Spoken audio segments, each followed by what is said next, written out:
نحمده ونصلي على رسوله الكريم اما بعد فاعوذ بالله من الشيطان الرجيم بسم الله الرحمن الرحيم رب اشرح لي صدري ويسر لي امري واحلل عقدة من لساني يفقهوا قولي.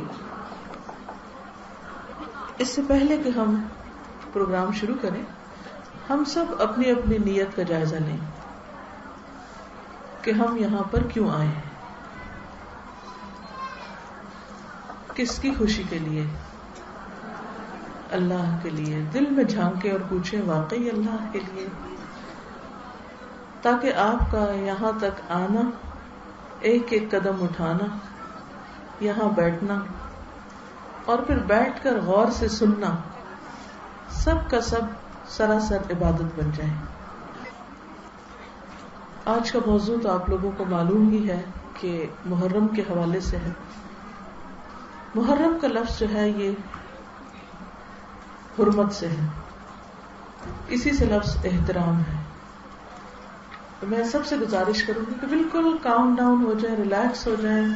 اس وقت صرف ایک کام کریں اور وہ ہے اس مجلس کا احترام.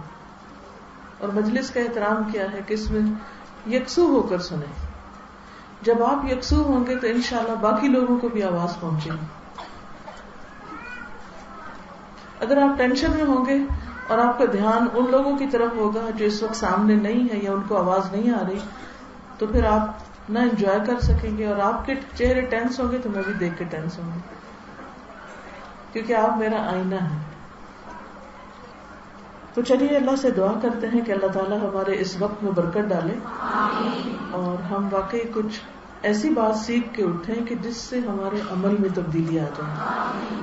کیونکہ بہت دفعہ ایسا ہوتا ہے کہ ہم بہت کچھ پڑھ لیتے ہیں، جان لیتے ہیں، سیکھتے رہتے ہیں، سکھانے بھی لگ جاتے ہیں، لیکن وہ چیزیں ہمارے عمل میں نظر نہیں آتی.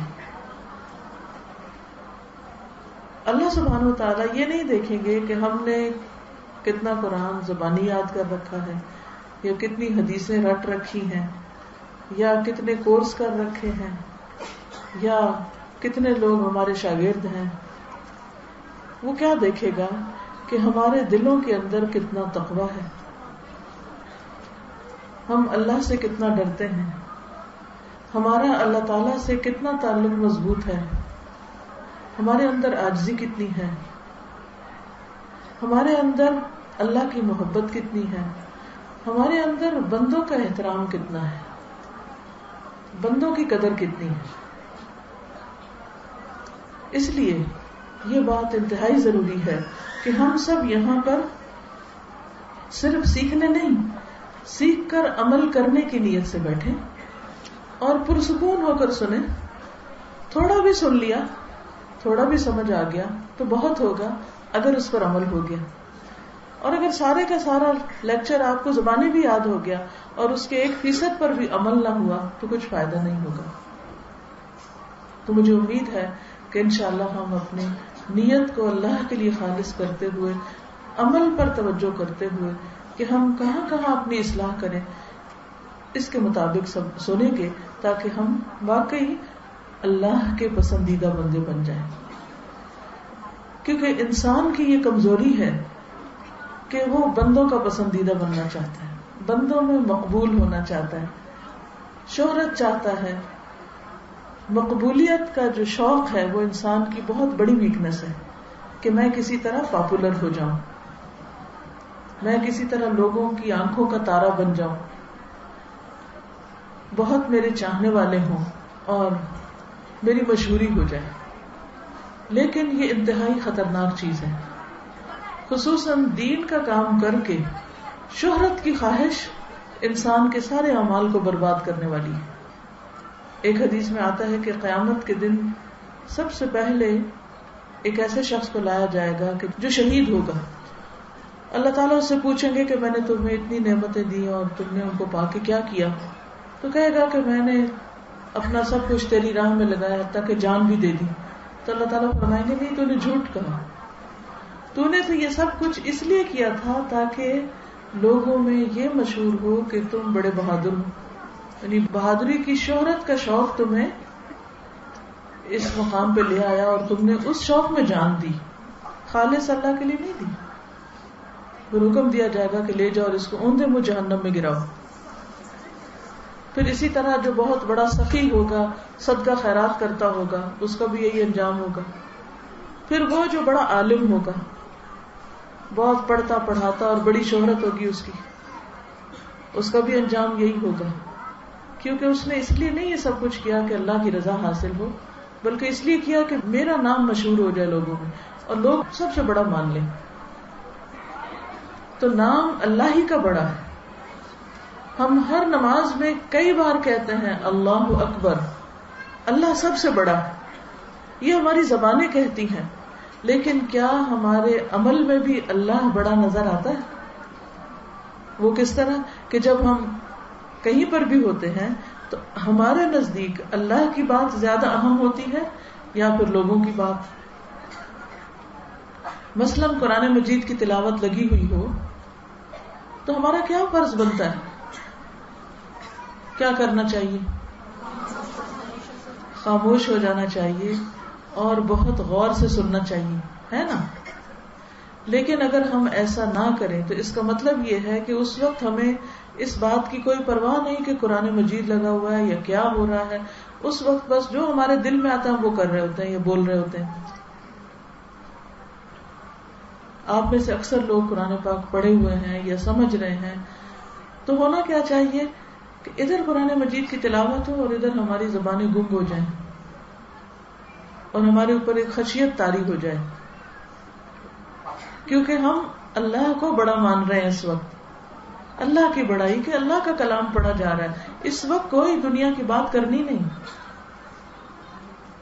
اگر شدید مجبوری ہو تو صرف اشارے سے، ورنہ قرآن پاک کی تلاوت بند کر دیں.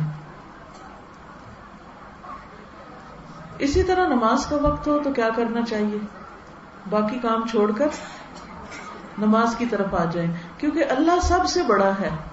اس وقت اور لوگ مجھے اپنی طرف بلا رہے ہیں، وہ ذرا بعد میں دیکھیں گے ان کو، الا یہ کہ شدید مجبوری ہے، کوئی کسی تکلیف میں ہے تو فرض بنتا ہے کہ پہلے اس کی تکلیف دور کر دے پھر ہم نماز پڑھ لیں. لیکن عام حالات میں نماز میں سستی کرنا منافقت کی علامت ہے. اس کا مطلب یہ ہے کہ ہمارے اندر ابھی ایمان آیا ہی نہیں. اگر آیا ہوتا تو پھر اللہ سب سے بڑا ہو جاتا ہے. اسی طرح یہ ہے کہ زندگی کے باقی معاملات میں بھی ہم دیکھیں کہ ہمارا رویہ کیا ہے. جب اللہ کی بات سامنے آتی ہے تو ہمارے دل کی کیفیت کیا ہوتی ہے. اب دیکھیں کہ مثلاً کوئی کام آپ کا کرنے کو دل نہیں چاہ رہا ہوتا تو کوئی آپ کا بڑا آپ کو کہتا ہے اچھا میری خاطر کر دو. مثلا ماں اپنے بچے کو کہتی ہے اچھا جاؤ یہ کام کرو، وہ تھوڑا سستی کرتا ہے، کہتے دیکھو نا ماں کی بات نہیں مانوں گی، ماں کہہ رہی ہے نا. کوئی اور بھی سنتا کہے کہ دیکھو ماں کہہ رہی ہے تمہاری، اٹھو کر لو، تو وہ بادل نخواستہ بھی اٹھ کے کر لے گا کہ ماں کی بات نہیں ٹال سکتا. اسی طرح اگر کبھی تھکے ہوئے ہوں یا کوئی اور مجبوری ہو تو ہم نہیں وہ کر پائے جو ہمیں کرنا چاہیے تو یہ سوچ کے کر لیں کہ میرے رب کا حکم ہے. جنگ احد میں صحابہ کرام کو ایک بہت بڑی چوٹ لگی تھی، بہت بڑی چوٹ لگی تھی صحابہ کرام کو. 70 شہید ہو گئے تھے، بہت سے زخمی ہو گئے تھے. بندہ زخمی تھا اور غم سے چور تھا، کیونکہ مسلمانوں کی فتح شکست میں بدل گئی تھی. وہ جو جنگ بدر میں روب پایا تھا وہ جنگ احد میں چلا گیا تھا. ہر شخص غمگین تھا، دکھی تھا، جسمانی طور پر بھی بہت ہرٹ تھا اور پھر جذباتی طور پر بھی بہت غمگین تھا، فزیکلی ایموشنلی دونوں لحاظ سے. لیکن جب اگلے دن نبی صلی اللہ علیہ وسلم نے لوگوں کو بلایا کہ آؤ دشمن کا پیچھا کرنے کے لیے چلو، فوراً سب نے لبیک کہی اور اٹھ گئے کہ ہم حاضر ہیں. کیا ہماری زندگی میں اللہ رب العزت سب سے بڑا ہے؟ واقعی اللہ اکبر ہے؟ اور اگر نہیں تو اس کو اپنا ٹارگٹ بنا لیں کہ مجھے اس کے لیے کوشش کرنی ہے. بھائی وہ کیوں؟ اس لیے کہ میں نے اپنے رب سے جا کے ملنا ہے. انا للہ و انا الیہ راجعون کا مطلب کیا ہے؟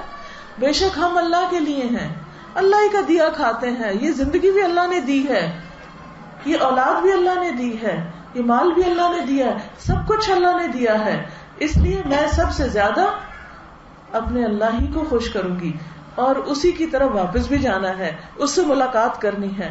ہے کوئی یہ جو کہے کہ نہیں میں اس سے ملاقات کے بغیر ادھر ادھر چھپ کے بس گم جاؤں گی؟ کہیں گم سکتے ہیں؟ کہیں ہرگز نہیں گم سکتے.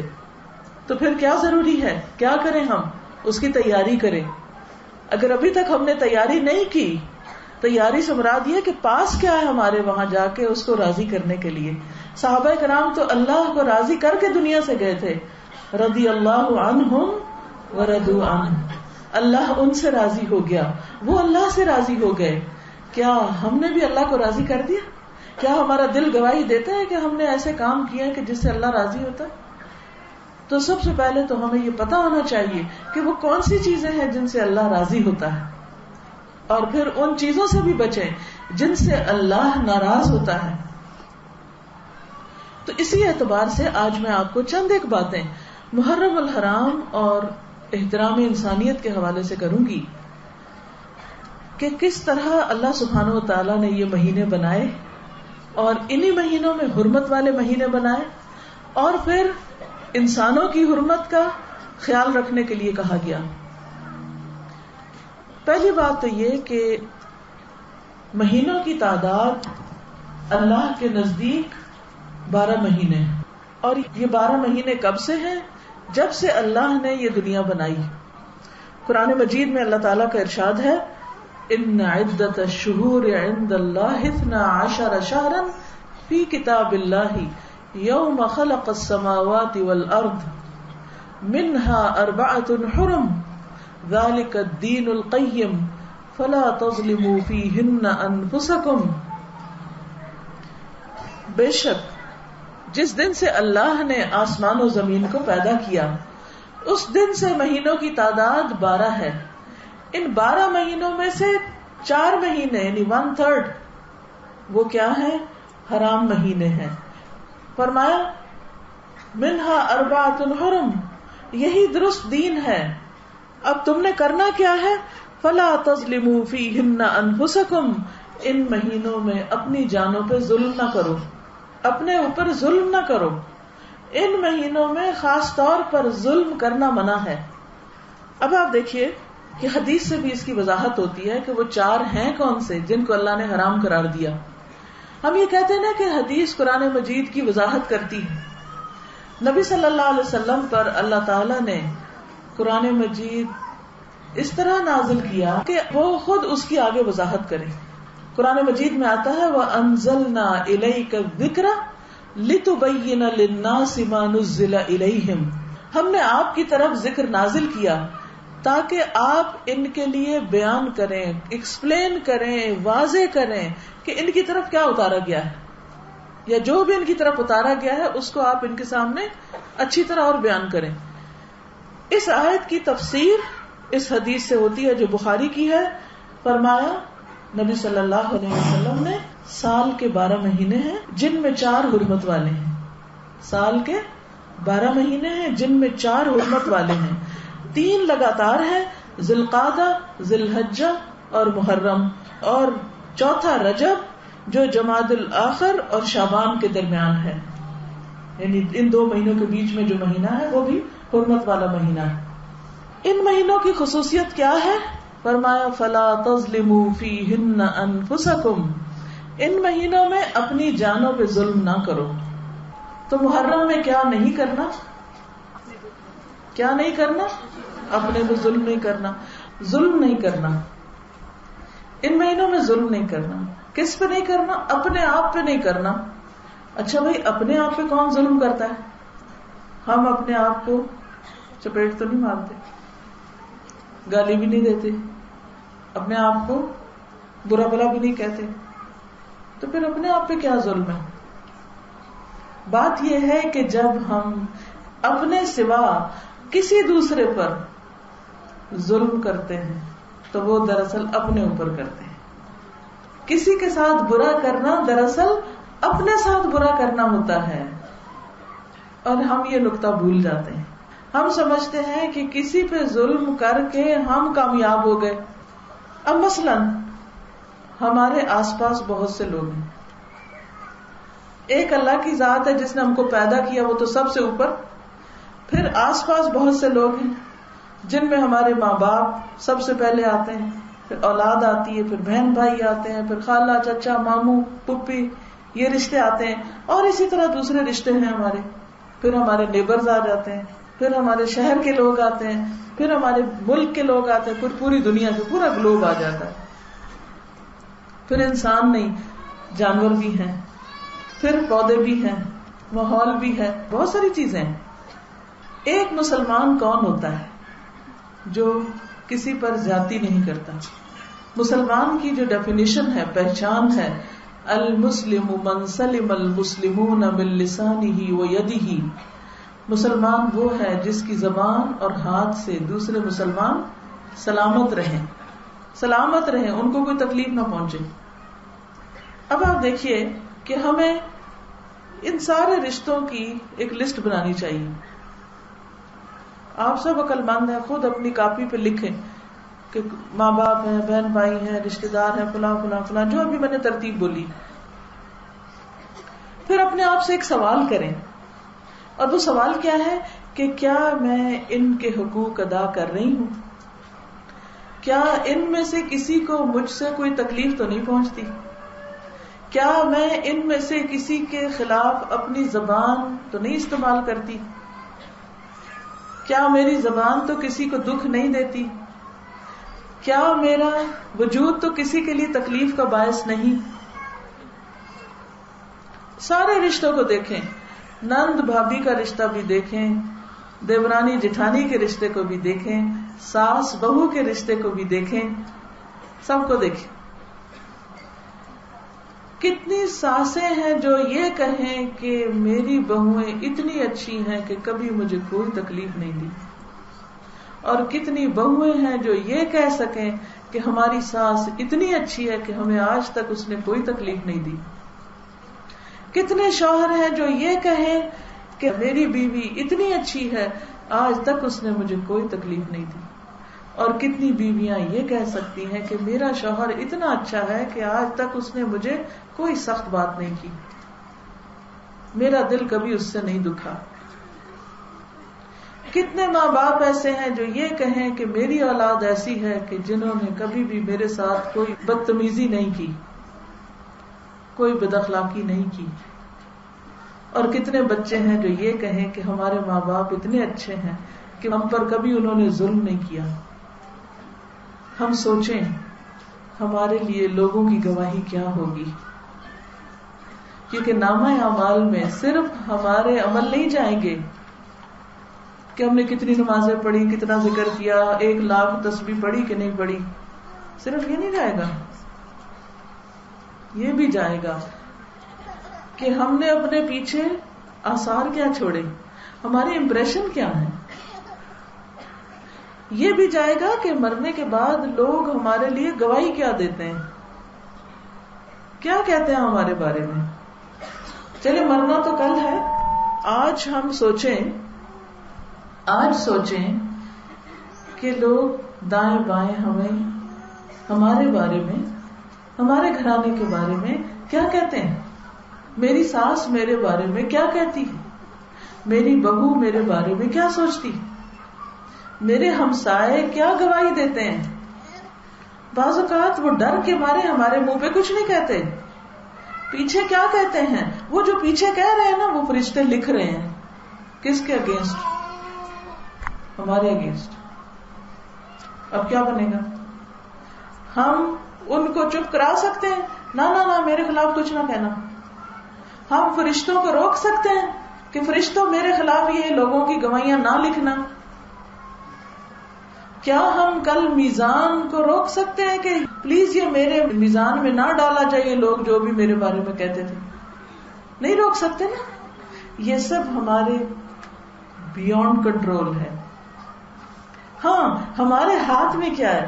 اپنا آپ، اس کو پکڑ کے رکھے.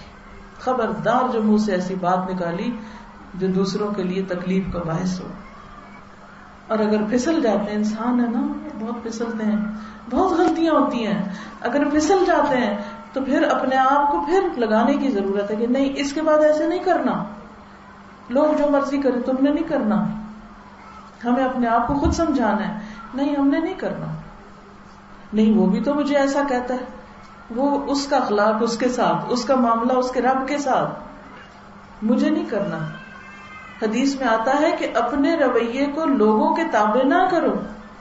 لوگوں کے تابع کا مطلب کہ اگر لوگ اچھا کریں گے تو میں بھی اچھا کروں گا, اگر لوگ اچھا نہیں کرتے تو میں بھی نہیں کرتا. نہیں, ہم نے اپنا کنٹرول ان کو نہیں دینا کہ وہ ہمیں چلائیں. جیسے وہ بچوں کی کاریں ہوتی ہیں نا ریموٹ کنٹرول کی, وہ جدھر ان کو پھیر دیتے ہیں ادھر چل پڑتی ہیں.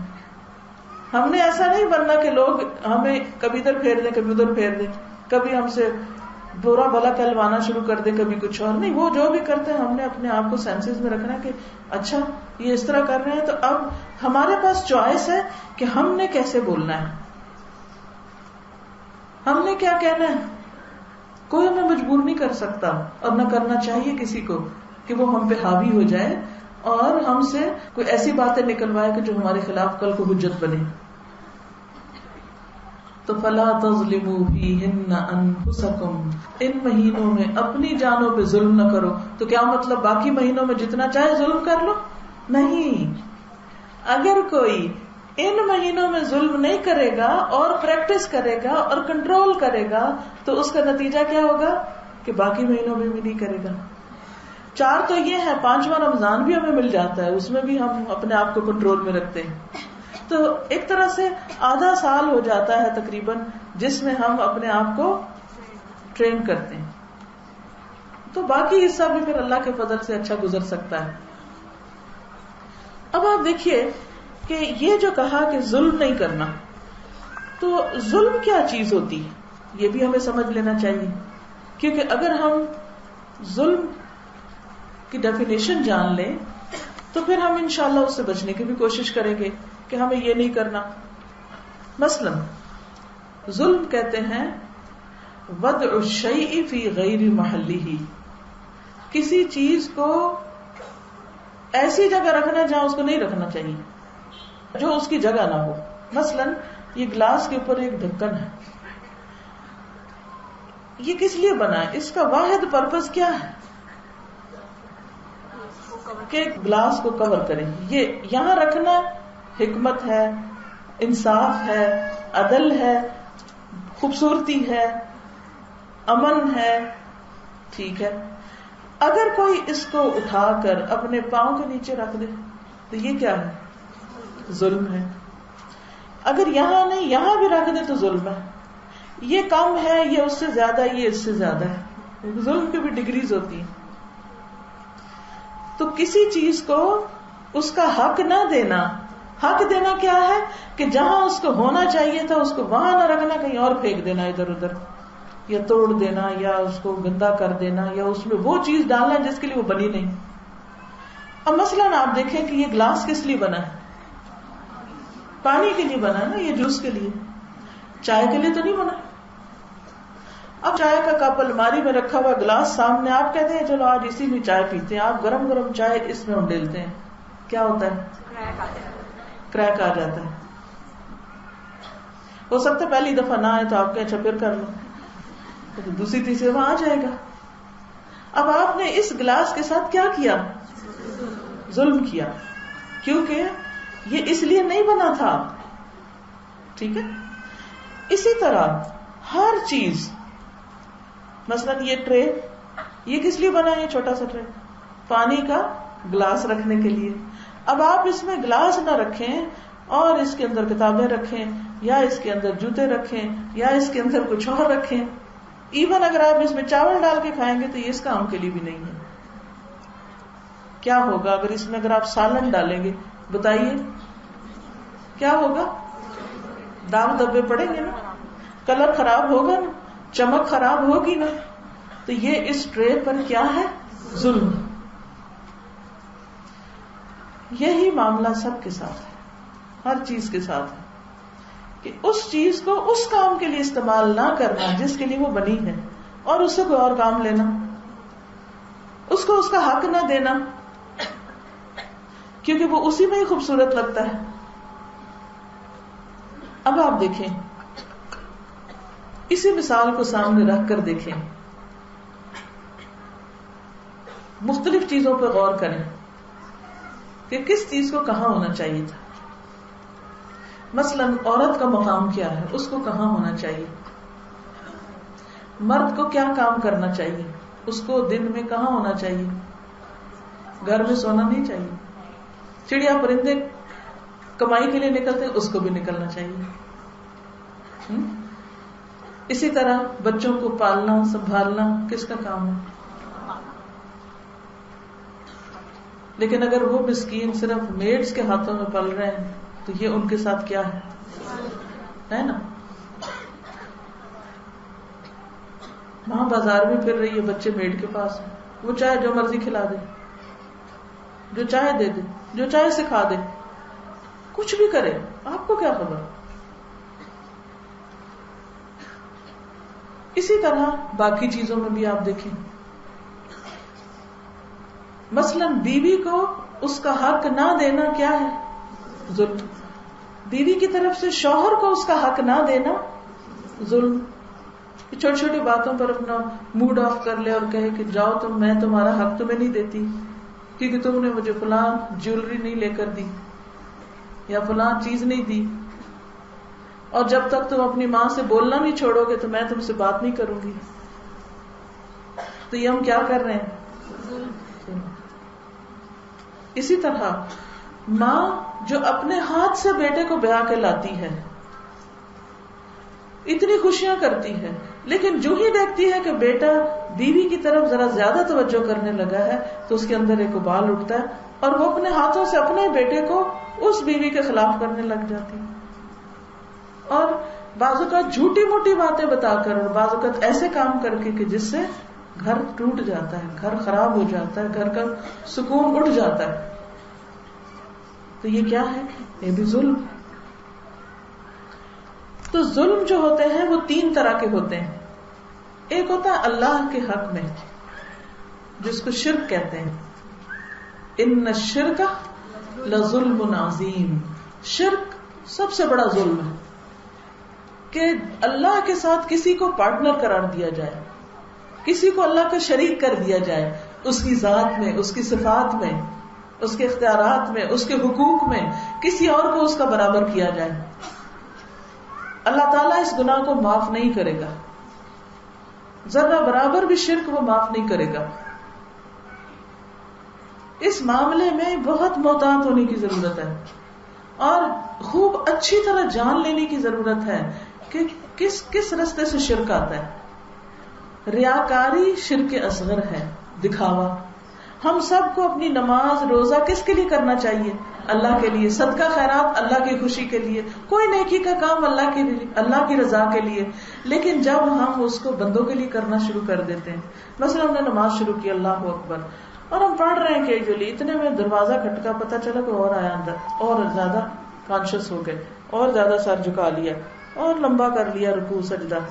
یہ کس کی نماز ہو گئی, یہ لوگوں کی ہو گئی. اللہ کی وہ تھی جب آپ آرام سے پڑھ رہے تھے. کس کا حق زیادہ ہے کہ وہ آپ کو زیادہ اچھی طرح دیکھے, اللہ کا. لیکن شیطان ہمیں اس سے ہٹا دیتا ہے. آپ قرآن پڑھ رہے تھے, آرام سے پڑھ رہے تھے, جو ہی پتہ چلا کوئی سن رہا ہے تو تھوڑا اور زیادہ اچھا پڑھنے لگ گئے کہ لوگ کیا کہیں گے, اس کو یہ نہیں پڑھنا آتا. اب اس طرح کے وسوسے شیطان تو ڈالتا ہے اندر, ہم نے کنٹرول کرنا ہے اس کو. توبہ توبہ استغفار, توبہ یا اللہ میں تو صرف تیرے لیے, میں آئندہ یہ نہیں کروں گی. کیونکہ ضمیر بتا دیتا ہے کہ گڑبڑ کر دی تم نے, تو اسی وقت اپنی اصلاح, اسی وقت اپنا رخ پھیر لینا, نہ میں صرف اللہ کے لیے کرنا ہے. اچھا, صدقہ خیرات آپ نے دینے تھے 5 روپے, جب آپ کو پتا چلا آپ کی خبر اخبار میں آئے گی تو آپ دے رہے ہیں 1000 روپے. اللہ کے لیے دے رہے تھے 5 روپے, اخبار کے لیے دے رہے ہیں 1000 روپے. کیا ہوا, شرک ہو گیا. بندوں کی خوشی کے لیے کر رہے ہیں, اللہ کے لیے نہیں کر رہے. شہرت کے لیے کر رہے ہیں, اللہ کے لیے نہیں کر رہے. کیونکہ اللہ کے لیے کرنا ہوتا تو آپ کھلے بھی اور چھپے بھی اور اندھیرے میں بھی اور دن کو بھی اور رات کو بھی کہیں بھی کرتے اور جتنا چاہتے آپ کرتے. آپ نے اس کو زیادہ کیا کس کے لیے, بندوں کے لیے. ان سب چیزوں کے بارے میں کوئی اور نہیں جانتا ہوتا, صرف ہمیں خود پتا ہوتا ہم کیا ظلم کر رہے ہیں. جب تک ہم خود سنجیدہ نہیں ہوں گے, اپنی اصلاح نہیں کریں گے تو بات نہیں بنے گی. پھر آپ دیکھیے کہ ظلم کی دوسری قسم جو اللہ ہی کے حق میں, لیکن اس کو اللہ تعالیٰ معاف کر دے گا, اور وہ کیا ہے؟ جیسے عبادت میں کوئی کمی بیشی, بس ہم نے 4 رکعتیں پڑھنی تھی اور ہم نے 3 پہ ہی سلام پھیر دیا اور ہمیں پتہ بھی نہیں کہ ہم نے ایسا کیا, لیکن کمی تو کی نا ہم نے. 4 کی بجائے 3 پڑھی اور ہم سمجھ رہے ہیں 4 پڑھی, کوئی اور تو نہیں ہمیں بتانے والا. اب کمی ہے, یہ بھی ظلم ہے, کیونکہ ظہر کی نماز مثلاً 4 رکعتیں ہیں, 3 نہیں ہیں, لیکن ہم بھول گئے, ہمیں کوئی مشابہ لگ گیا اور ہم بھول گئے. اب حق میں کمی ہے, لیکن اللہ کو پتا ہے میرا بندہ جان بوجھ کے نہیں کر رہا, بھول گیا ہے, اللہ اس کو معاف کر دے گا. اسی طرح آپ سوتے رہ گئے اور نماز کا وقت چلا گیا, اوہ یہ کیا ہوا, آپ اٹھے, آپ کو پشیمانی لگی, آپ اٹھ کے نماز پڑھ لیتے ہیں قضا. اللہ کو پتا ہے آپ نے جان بوجھ کے ایسا نہیں کیا, وقت نکل گیا. وقت نکل جائے تو نماز نہیں ہوتی. اب وقت نکل گیا, بھول ہو گئی آپ سے, اب آپ کیا کر رہے ہیں؟ جو نماز پڑھ رہے ہیں اللہ سے امید رکھتے ہیں قبول کر لیں, کیونکہ اللہ کو پتا ہم نے جان کے نہیں کیا. اسی طرح آپ کو کوئی اور ایسا ہی کام کرنا تھا جس میں آپ نے سمجھا آپ نے کر لیا اور آپ نے کیا نہیں تھا. مثلا وضو میں کیا حکم ہے کہ جو آزاد ہونے فرض ہیں, مثلا چہرہ, بازو کونیوں سمیت, پاؤں ٹخنوں سمیت اور مسح, اگر اس میں سے ایک بال برابر بھی جگہ خشک رہ جائے تو وضو نہیں ہوتا. اب آپ نے اپنی طرف سے کر دیا, لیکن آپ کو پتہ ہی نہیں چلا کہ کچھ چیز خشک بھی رہ گئی اور آپ نے اسی میں نماز پڑھ لی. اب اللہ چاہے تو معاف کر دے اس کو, ہے تو کمی لیکن اللہ معاف کر سکتا ہے.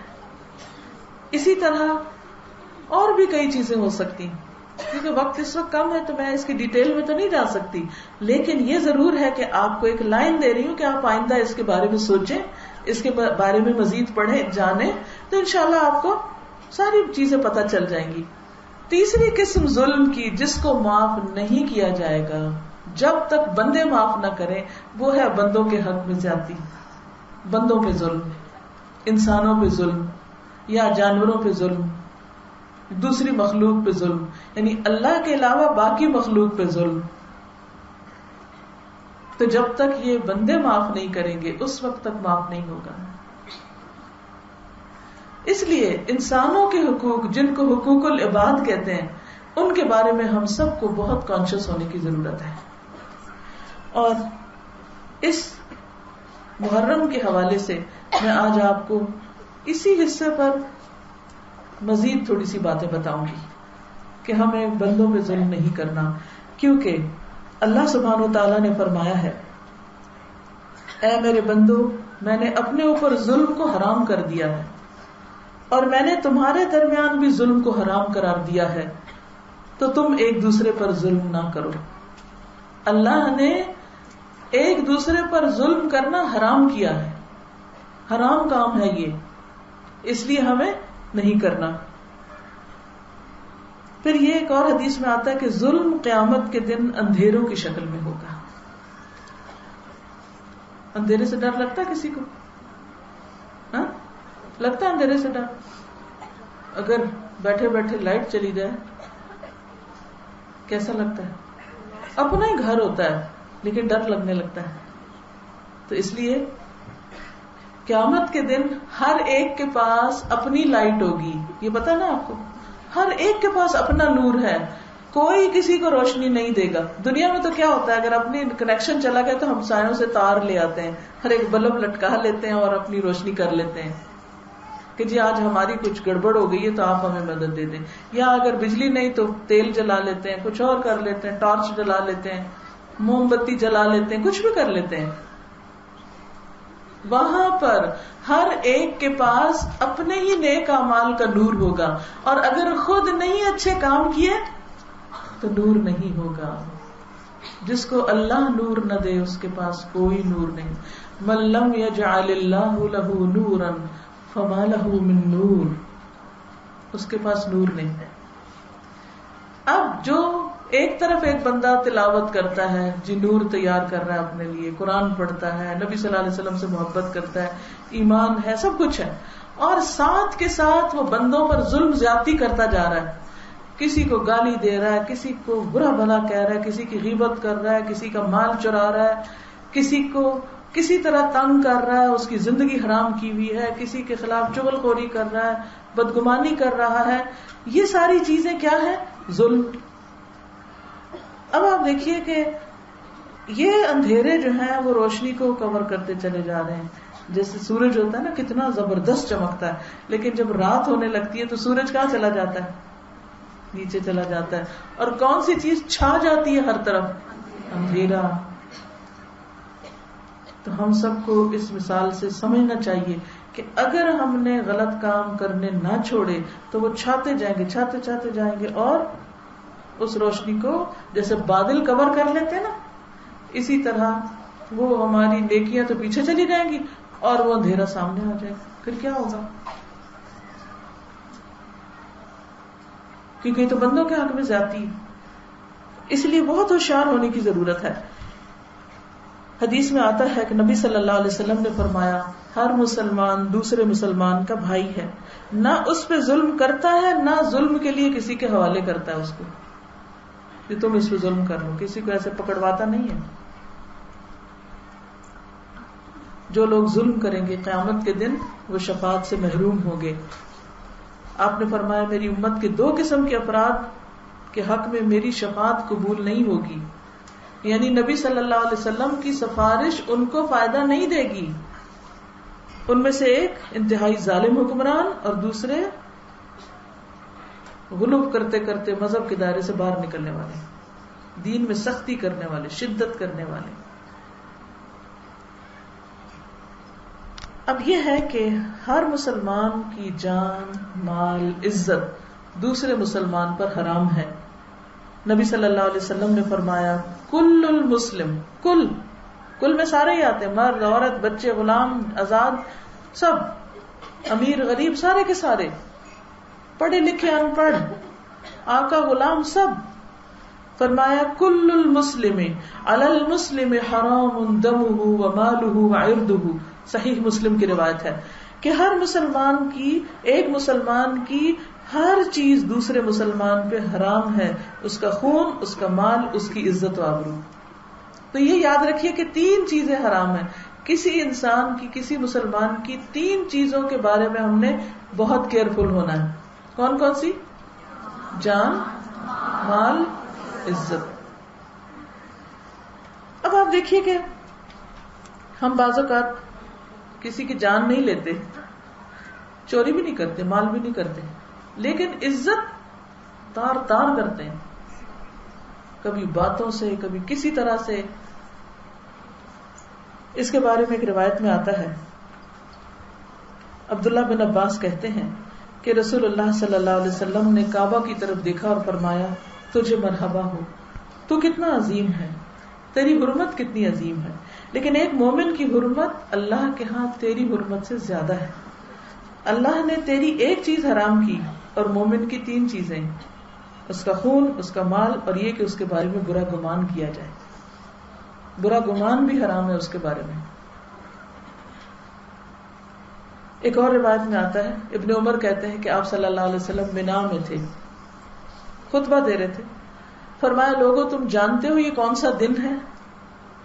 انہوں نے کہا اللہ اور اس کا رسول بہتر جانتے ہیں. فرمایا یہ حرمت والا دن ہے. پھر پوچھا تم جانتے ہی کون سا مہینہ ہے؟ لوگوں نے کہا اللہ اور اس کا رسول بہتر جانتے ہیں. فرمایا یہ حرمت والا مہینہ ہے.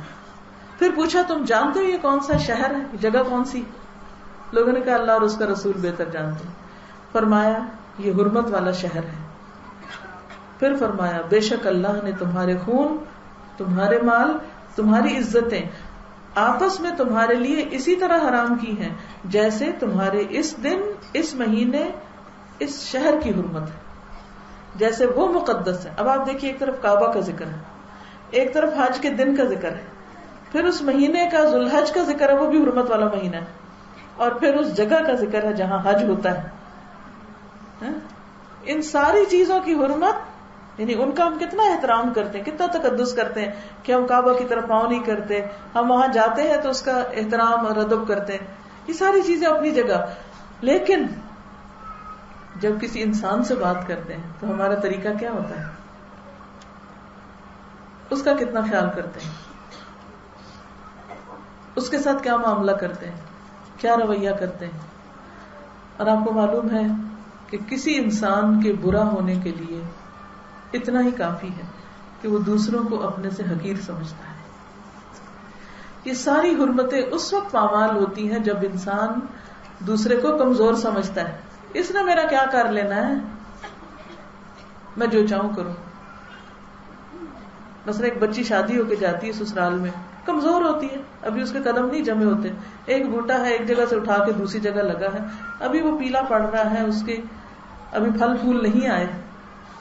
تو عموماً کیا ہوتا ہے، سارے خاندان والے مل کے دبا لیتے ہیں. خبردار جو نام لیا کہ ماں باپ کے گھر جانا، خبردار جو ان کو کچھ بتایا کہ میرے ساتھ کیا ہو رہا ہے، ایسے پکڑ کے جکڑ کے رکھتے ہیں کہ وہ چوں نہ کرے. کیا سوچ کے؟ کوئی نہیں دیکھتا، اللہ دیکھتا ہے. الم یعلم بان اللہ یرا، کیا اس کو نہیں پتا کہ اللہ دیکھ رہا ہے اور ایک ایک چیز لکھی جا رہی، ایک ایک زیادتی ریکارڈ ہو رہی ہے. اور قیامت کے دن جب کوئی جنت میں جانے کا بھی کسی کا فیصلہ ہو جائے تو وہ اندر نہیں جا سکتا جب تک معافی تلافی نہ ہو جائے باہر. ایک دوسرے کو بدلہ دینا پڑے گا. اور وہاں پر درہم و دینار نہیں ہوں گے، مال و دولت نہیں ہوگا، کیا ہوگا؟ اعمال ہوں گے. یعنی ساس بہو میں زندگی بھر چپکلش رہی، ہر گھر کا مسئلہ، زندگی بھر آنکھ بچولی کھیلی جاتی رہی. ایک اس پہ تیر کر رہا ہے، وہ اس پہ وار کر رہا ہے. وہ میاں آتا ہے بیچارہ غریب، ماں چپ کے اس کے کان میں ایک دو باتیں ڈال دیتی ہے. وہ بیوی کے پاس الگ ہوتا ہے تو وہ کچھ ڈال دیتی ہے. وہ کھچڑی پکی رہتی ہے، کچھ نہ کچھ چک چک لگی رہتی. سکون برباد ہے گھر کا. جس کے دل میں اللہ کا ڈر ہو وہ اس کھیل سے باز آ جائے گا. وہ کہے گا میں نہیں کھیلتا، میں باہر جا رہا ہوں، میں اس میں حصہ نہیں لوں، جو کرنا کر لو، میرا سہارا اللہ ہے، میرا اس پہ توکل ہے. میں اپنی زبان سے ایک لفظ بھی غلط نہیں نکالوں گی کیونکہ فرشتے لکھتے ہیں. میں جھوٹ نہیں بولوں گی. میں اپنا آپ بنانے کے لیے، کیونکہ بعض اوقات ایسا ہوتا ہے نا کہ اپنے آپ کو بڑھا چڑھا کے پیش کرتے ہیں. میں یہ نہیں کروں کہ مجھے اللہ سے ڈر لگتا ہے. اللہ سبحانہ و تعالیٰ کا وعدہ ہے قرآن مجید میں، مَن یتق اللہ یجعل لہ مخرجا، جو اللہ سے ڈرتا ہے اللہ اس کے لیے مشکل سے نکلنے کا رستہ بنا دیتا ہے. وقتی طور پہ آئیں گی آزمائشیں لیکن اللہ رستہ بنا دے، اللہ آسانی کر دے گا، اللہ دروازے رحمت کے کھول دے گا، اللہ کوئی اور وے آؤٹ نکال دے گا. ابھی امتحان ہے، ابھی مشکل ہے. تو اس لیے بہت ضروری ہے کہ بندوں کے حق میں ہم اللہ سے ڈریں. اب 3 چیزوں کا ذکر ہے. ایک ہے جان. اب دیکھیے کہ جانیں کتنی سستی ہو گئی. کسی دن کا کوئی بھی اخبار اٹھا لیں، ہو نہیں سکتا کہ وہ قتل کی خبر کے بغیر ہو. اور بعض اوقات صرف ناروا، ناحق، ناجائز طور پر جان لینا. چھوٹی چھوٹی باتوں پر لوگ غصے میں اتنا فلیئر اپ ہو جاتے ہیں کہ وہ جان لینے سے کم پہ تو راضی نہیں ہوتے. کس قدر زیادتی کی بات ہے. رسول اللہ صلی اللہ علیہ وسلم نے فرمایا، اگر تمام آسمانوں اور زمین والے کسی مومن کے قتل میں شریک ہوں اللہ ان سب کو جہنم میں دھکیل دے گا. اور جو کوئی کسی مومن کو جان بوجھ کے قتل کرے، قرآن مجید کی آیت ہے سورۃ النساء آیت 93، وَمَن يَقْتُلْ مُؤْمِنًا مُتَعَمِّدًا فَجَزَاؤُهُ جَهَنَّمَ خَالِدًا فِيهَا وَغَضِبَ اللَّهُ عَلَيْهِ وَلَعَنَهُ وَأَعَدَّ لَهُ عَذَابًا عَظِيمًا. جو کسی مومن کو جان بوجھ کے مار ڈالے گا اس کی سزا دوزخ ہے جس میں وہ ہمیشہ رہے گا. اس پر اللہ کا غضب ہے، اس پہ اللہ نے لعنت کی ہے قاتل پہ، اور اس کے لیے بہت بڑا عذاب تیار کیا ہے. یہ نہیں کہا کہ وہ مومن ہے کہ کافر. وہ جو بھی قتل کرے گا مومن کو ناحق ناروا، بے گناہ. ٹھیک ہے آپ کا کسی سے اختلاف ہو سکتا ہے، آپ کو کوئی ناپسند ہو سکتا ہے، لیکن یہ تو مومن نہیں کر سکتا کہ اس کی جان لے لے، اور وہ بھی جان بوجھ کے کوئی پلاننگ کر کے. اس پلاننگ میں جو بھی کوئی شریک ہوا، فرمایا اگر زمین آسمان والے سارے شریک ہیں تو سب کو سزا دے گا. ایک اور حدیث میں ہے، آپ صلی اللہ علیہ وسلم خطبہ دے رہے تھے، فرمایا امید ہے کہ ہر ایک گناہ اللہ تعالیٰ معاف کر دے گا سوائے اس شخص کے جو کسی مومن کو جان بوجھ کے قتل کرے یا کفر کی حالت میں مرے. ایک اور حدیث میں آتا ہے، نبی صلی اللہ علیہ وسلم نے فرمایا اس ذات کی قسم جس کے قبضے میں میری جان ہے، مومن کا قتل کرنا اللہ کے نزدیک تمام دنیا کے تباہ ہونے سے زیادہ برا ہے. پوری دنیا کا زوال ایک طرف، حدیث میں آتا ہے لَقَتْلُ مُؤْمِنٍ أَعْظَمُ عِنْدَ اللَّهِ مِنْ زَوَالِ الدُّنْيَا. پوری دنیا ختم ہو جائے وہ ایک طرف، اور ایک مومن کی جان چلی جائے وہ ایک طرف، اتنا بڑا جرم. لیکن آپ دیکھیے کہ لوگوں کا احساس ہی نہیں رہا اور دن دہاڑے قتل ہو رہے ہیں.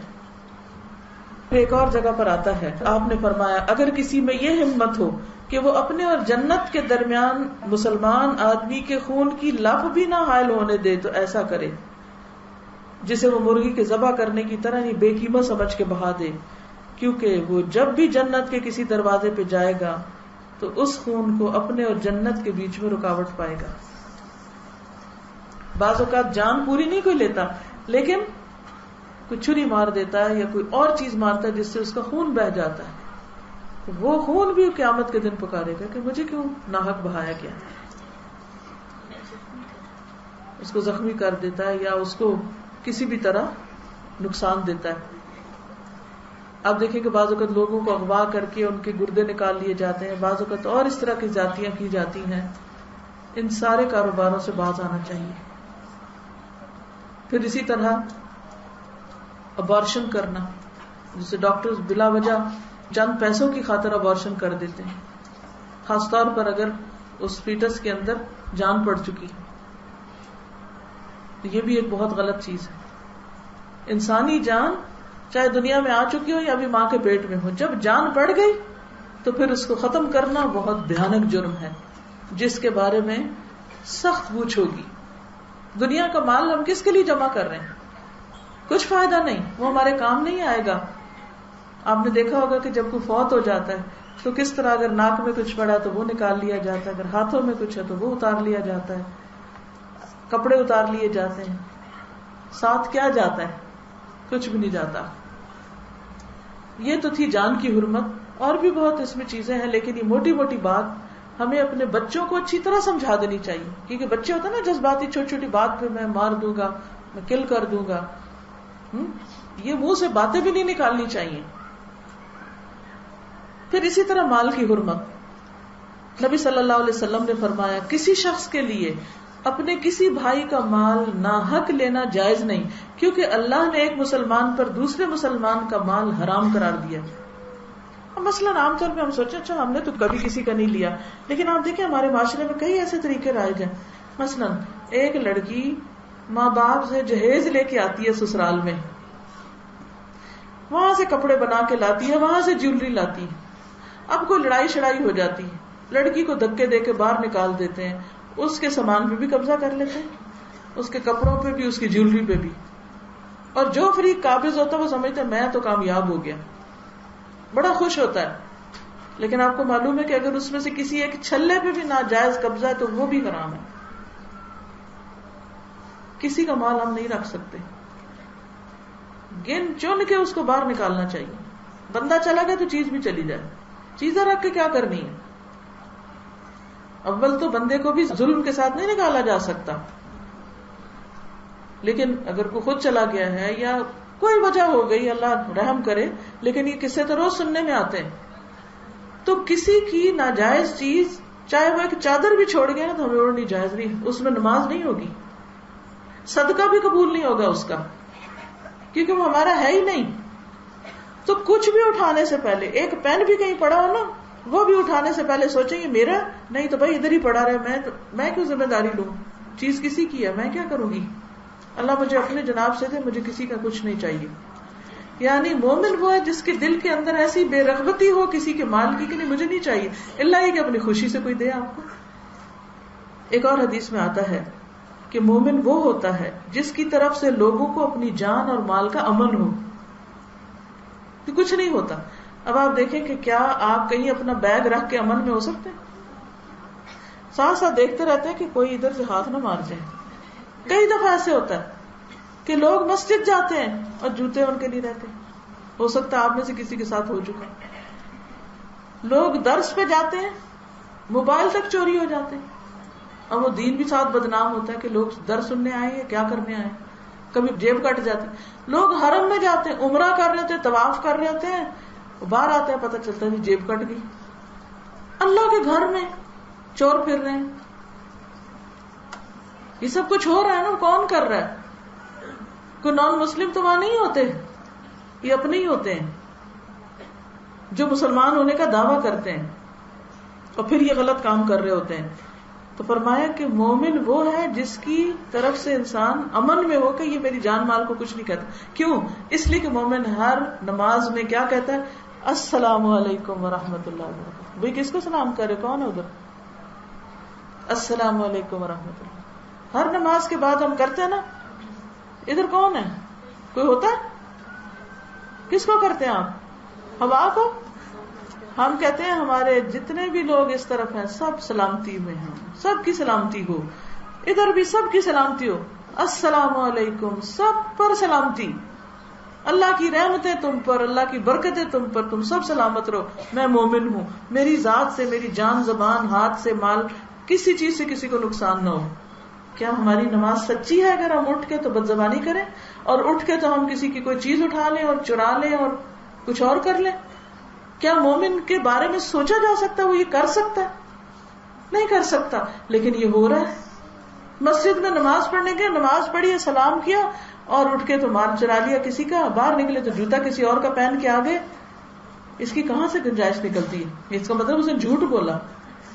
جھوٹ بولا نا نماز میں. وہ کہہ رہا ہے السلام علیکم اور زبان سے کہہ رہا ہے سلامت رہو، اور ہاتھ اس کا دوسروں کو تکلیف دے رہا ہے. کئی لوگ کیا کرتے ہیں؟ مسجد سے نکلیں گے وہ دھکم پھیل کریں گے، وہ دھکے دیں گے، لوگوں کو ٹوٹ پڑیں گے دوسروں کے اوپر. درس سننے جائیں گے، بعد میں کوئی لائن نہیں بنائیں گے، وہ دروازے پہ وہ رش ماریں گے، چیزیں بھی ٹوٹ پڑیں. بھئی یہ کیا سبق سنا، ابھی کیا درس سنا کہ کسی کو ہم نے اپنی ذات سے تکلیف نہیں دینی. سب نے گھر جانا ہے، آگے کیا اور پیچھے کیا، گھر ہی پہنچنا ہے نا، پہنچ جائیں گے. اگر ہم تھوڑے بعد میں نکل گئے تو کیا ہوا؟ لیکن ہم پھر اس وقت نہیں دیکھتے کہ ہمارے ہاتھ یا زبان سے کسی کو تکلیف ہو رہی ہے یا نہیں. دکم پہ کسی کو کونی ماریں گے، کسی کو پش کریں گے، کسی کو باتیں سنائیں گے. جی کیا ہے درس سن کے نکلنے بھی؟ کیا سنا؟ کیا ساتھ لے کے جا رہے ہو؟ یہ اخلاق. پھر اسی طرح ہنسی مذاق میں بھی کسی کا مال نہیں لے سکتے، مزدور کی اجرت ہضم نہیں کر سکتے. حدیث میں آتا ہے تم میں سے کوئی شخص اپنے بھائی کی کوئی چیز ہرگز نہ لے، نہ مذاق میں نہ حقیقتاً. بعض اوقات لوگ اٹھا لیتے چیز، جب دوسرا مائنڈ کہتے کہ میں تو ایسے ہی تمہارا دل دیکھ رہی تھی. پھر آپ صلی اللہ علیہ وسلم نے ایک اور جگہ پہ فرمایا سب سے بڑے گناہ، کبیرہ گناہ ہیں وہ آدمی جس نے کسی عورت سے شادی کی، اس سے اپنی حاجت پوری کی، پھر اسے طلاق دی، حق کے مہر ہڑپ کر گیا، مہر ہی نہیں دیا. دوسرا وہ آدمی جس نے کسی کو مزدوری پہ لگایا، اس کی اجرت خود نکل گیا، پیسے ہی نہیں دیے، کام کرا لیا، باہر نکال دیا، فیکٹری میں لگایا، تنخواہ ہی نہیں دی. تیسرا وہ آدمی جس نے کسی چوپائے کو بے فائدہ قتل کر دیا، ایسے مذاق میں کسی بکری کو مار دیا، کسی اور چیز کو مار دیا. پھر اسی طرح یہ ہے کہ تیسری چیز اور آخری وہ ہے عزت کی حرمت. کسی پہ الزام لگانا، کسی کو تانا دینا، اسی طرح کسی کو رسوا کرنا، اسے حقیر سمجھنا. فرمایا کسی آدمی کے برا ہونے کے لیے یہی کافی ہے کہ اپنے مسلمان بھائی کو حقیر سمجھے. پھر اس کی غیبت کرنا، پھر اس کا مذاق اڑانا، نام رکھنا اس کے برے برے، اس کے قد پہ یا نقش و نگار پہ باتیں بنانا. ایک حدیث میں آتا ہے حضرت عائشہ کہتی ہے کہ میں نے نبی صلی اللہ علیہ وسلم سے کہا آپ کو صفیہ میں یہی کافی ہے کہ وہ ایسے اور ایسے یعنی چھوٹے قد والی. فرمایا عائشہ تم نے ایسا کلمہ کہا ہے اگر سمندر میں ڈال دیا جائے تو وہ بھی کڑوا ہو جائے. تم نے کیوں کہا کہ وہ چھوٹے قد والی؟ اور ہم ہر وقت بیٹھ کے اس کا ناک موٹا ہے اور اس کی آنکھ ایسی ہے اور اس کا کان ایسا ہے اور اس کا قد ایسا ہے اور اس کا پیٹ ایسا ہے اور فلاں ہے اور فلاں. یہ ہم اپنے نامہ اعمال میں کیا بھر رہے ہیں سوچنے کی بات ہے. ان باتوں کے بغیر نہیں گزارا ہو سکتا ہے لیکن اللہ نے زبان دی بس چل رہی ہے نہیں سوچتے کس بات پہ چل رہی ہے. پھر لوگوں میں فساد کرنا, چغلیاں کر کے لڑائیاں ڈلوانا, فتنے برپا کرنا. نبی صلی اللہ علیہ وسلم نے فرمایا اللہ کے بہترین بندے وہ جنہیں دیکھ کے اللہ یاد آ جائے, اور بدترین وہ جو چغل خوری کر کے دوستوں میں جدائیاں ڈالیں, باغی, بیزار, سخت مزاج. پھر اسی طرح رشتوں کو کاٹنا, قطع رحمی جو ہے وہ جنت میں داخلے سے روک دے گی انسان کو. پھر حسد کرنا, کسی کو پریشان کرنا, گھبراہٹ میں ڈالنا, گالی دینا, کسی کو لان تان کرنا, کسی کو کسی بھی طرح اذیت دینا. آپ نے فرمایا جو شخص اللہ اور قیامت پہ ایمان رکھتا ہے وہ اپنے پڑوسی کو تکلیف نہ دے. پھر اسی طرح کوئی بھی طریقہ ایسا کرنا کہ جس سے دوسروں کو اذیت پہنچے اور دوسروں کی عزت پہ حرف آئے اور دوسروں کا حق مارا جائے, یہ ہمارے لیے جائز نہیں. محرم کا یہی سبق ہے کہ ہم سب انسانوں کا احترام کریں اور سب کے ساتھ اچھا سلوک کریں اور اپنی عادتوں کو بدلنے کی کوشش کریں. اگر ہمارے لیے مشکل ہو رہی ہے تو بھی ہم بار بار پریکٹس کریں, اللہ سے دعا کریں, اپنے آپ کو خود سزا دیں کہ کل قیامت کے دن کیا بنے گا اگر میں اس عادت سے باز نہ آئی. اپنی بہوؤں کو معاف کر دیں, بہویں ساسوں کو معاف کر دیں, ایک دوسرے کو گلے لگائیں, ایک دوسرے کو تحفے تحائف دیں, ایک دوسرے کو اپنی تکلیف سے بچائیں, کیونکہ یہ زندگی تھوڑے دن کی ہے. جنت ان لوگوں کے لیے ہے جو ان چیزوں سے نکل جائیں گے باہر اور اس بڑے مقصد کے لیے کوشش کریں گے. اللہ تعالی ہم سب کو عمل کی توفیق عطا فرمائے تاکہ یہ مجلس ہمارے حق میں حجت بنے, ہمارے خلاف حجت نہ بنے. جزاکم اللہ خیرا کثیرا. تھوڑی سی دعا کر لیتے ہیں اور پھر دھکے دیے بغیر باہر نکلنا ہے, ٹھیک ہے, اور مجھ پر بھی الغار نہیں کرنی, ٹھیک. سبحان اللہ والحمد للہ ولا الہ الا اللہ واللہ اکبر ولا حول ولا قوۃ الا باللہ العلی العظیم. اللهم صل على محمد وعلى آل محمد كما صليت على إبراهيم وعلى آل إبراهيم إنك حميد مجيد. اللهم بارك على محمد وعلى آل محمد كما باركت على إبراهيم وعلى آل إبراهيم إنك حميد مجيد. ربنا آتنا في الدنيا حسنة وفي الآخرة حسنة وقنا عذاب النار. ربنا لا تزغ قلوبنا بعد إذ هديتنا وهب لنا من لدنك رحمة إنك أنت الوهاب. ربنا هب لنا من أزواجنا وذرياتنا قرة أعين واجعلنا للمتقين إماما. اللہ پاک تو ہمارے دلوں کو بڑا کر دے, اللہ ہمیں دوسروں کو معاف کرنے کی توفیق دے, اللہ ہمارے ہاتھ سے زبان سے دوسروں کی جان مال عزت محفوظ رہے, اللہ ہمیں اپنی زبان پہ کنٹرول کرنا سکھا دے, اللہ ہمارے اندر کے بغض کینے اور حسد دور کر دے. یا اللہ ہمیں اپنے رشتہ داروں کے ساتھ حسن سلوک کی توفیق دے. اللہ جتنی بہنیں یہاں آئی ہیں ان کا آنا قبول فرما. یا اللہ اس مجلس کی برکت سے ہم سب کی بخشش فرما دے, ہم سب کے درجات اپنے قریب بڑھا دے اور قرب نصیب فرما. یا اللہ جنہوں نے اس مجلس کا اہتمام کیا ہے, اس پر اپنا وقت جان مال پیسہ لگایا, ان سب کے رزق عمر علم میں برکت عطا فرما. یا اللہ ہم سب کو نیکیوں کی طرف دوڑنے کی توفیق عطا فرما اور ہماری اس مجلس کو ہمارے عمل اور اخلاق کی تبدیلی کا ذریعہ بنا دے. یا اللہ جتنی بہنیں ان کے دلوں میں جو دعائیں ہیں اپنے بچوں کے لیے, شوہر کے لیے, گھر مال کے لیے, اللہ تو اسے قبول فرما. یا رب العالمین ان سب کے گھروں میں امن اور سکون پیدا کر دے. اللہ اس ملک میں امن اور سکون پیدا کر دے. ہم سب کو ایک دوسرے کا احترام کرنے کی توفیق عطا فرما دے. یا اللہ ہماری اس بات کو ہمارے خلاف نہیں ہمارے حق میں حجت بنانا. یا رب العالمین تو ہمارے بچوں کو دین کی ہدایت دے, انہیں نمازی بنا. یا اللہ ہمارے شوہروں کو نمازی بنا, اللہ انہیں دین کے راستے میں ہمارا بہترین ساتھی بنا. یا اللہ سب بیماروں کو صحت دے، اللہ جن کے پاس رزق کی کمی ہے انہیں رزق حلال دے، قرضوں کے بوجھ سے نجات دے. ربنا تقبل منا انك انت السميع العليم وتب علينا انك انت التواب الرحيم. وصلى الله تعالى على خير خلقه محمد وعلى آله وأصحابه وأهل بيته أجمعين برحمتك يا أرحم الراحمين. إلهي آمين. سبحانك اللهم وبحمدك نشهد أن لا إله إلا أنت نستغفرك ونتوب إليك. السلام علیکم ورحمۃ اللہ وبرکاتہ.